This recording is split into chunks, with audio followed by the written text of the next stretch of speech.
भैया दूर रहो भैया। धर्मेंद्र प्रधान इस्तीफा दो, इस्तीफा दो, इस्तीफा दो। नीट के छात्र छात्राओं के साथ न्याय करो, न्याय करो, न्याय करो। नीट के विद्यार्थियों को न्याय दो, न्याय दो, न्याय दो। नीट के विद्यार्थियों को न्याय दो, न्याय दो, न्याय दो। हम हमारा हक मांगते नहीं, किसी से भीख मांगते। हमारा हक मांगते,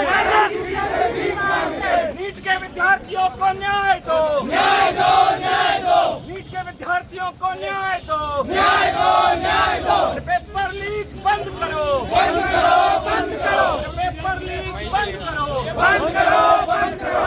पेपर लीक धर्मेंद्र प्रधान इस्तीफा दो, इस्तीफा दो, इस्तीफा दो। धर्मेंद्र प्रधान इस्तीफा दो, इस्तीफा दो, इस्तीफा दो। धर्मेंद्र प्रधान इस्तीफा दो, इस्तीफा दो, इस्तीफा दो। धर्मेंद्र प्रधान इस्तीफा दो, इस्तीफा दो, इस्तीफा दो।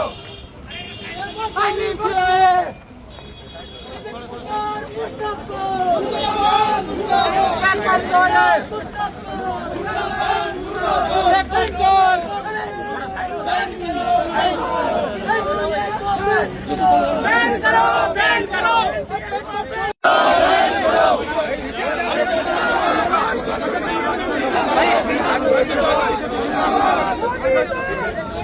वीडियो वाले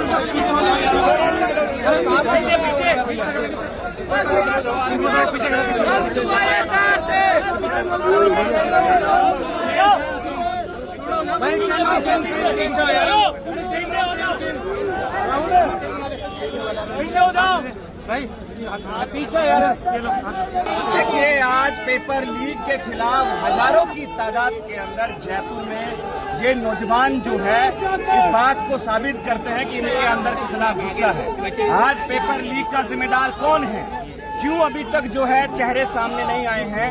पिछले 10 साल के अंदर 89 बार पेपर लीक होना, 4 बार नीट का पेपर लीक होना और 48 बार री एग्जाम होना इस चीज को साबित करता है कि केंद्र सरकार जो है पेपर कराने में पूरी तरीके से विफल है। और जो NTA है, नेशनल टेस्ट एजेंसी, जो ये नीट का पेपर कराती है, वो एक तरीके का भ्रष्टाचार का अड्डा बन गया है।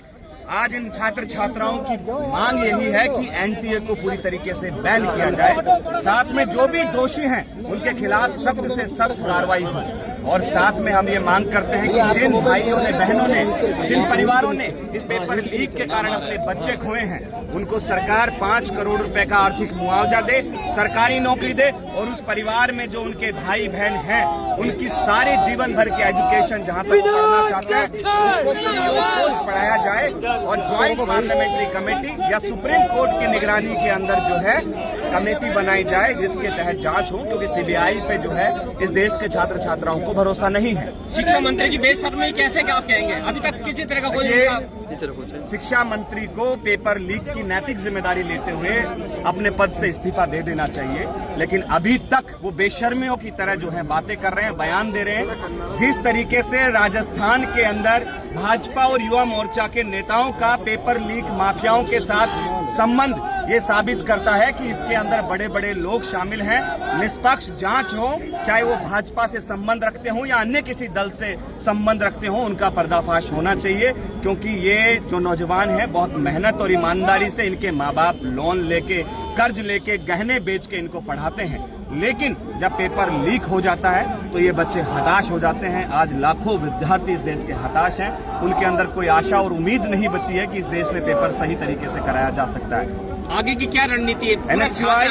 NSY पूरे देश के अंदर आंदोलन कर रही है। हमने दिल्ली में, देश के अलग अलग राज्यों में, क्योंकि पेपर जो है राजस्थान से लीक हुआ, ये वीरों की धरती थी, आज उसको पेपर चोरों की धरती जो है इस सरकार ने बना दिया है। तो ये समझ में आता है कि ये सरकार पूरी तरीके से नौजवानों को प्रतिनिधित्व, उनको नौकरियां देने, गढ़ के विधायक के साथ में वहां पेपर चोर के सरगना के मुख्य आरोपी की तस्वीर आना, शिक्षा मंत्री मदन दिलावर के साथ तस्वीरें आना और भाजपा के कई बड़े नेताओं के साथ तस्वीर आना, राज्यवर्धन जी के साथ तस्वीर आना, ये साबित करता है कि पेपर लीक के ये छोटे प्यादे हैं। सरकार बड़े मगरमच्छों को बचाने का प्रयास कर रही है।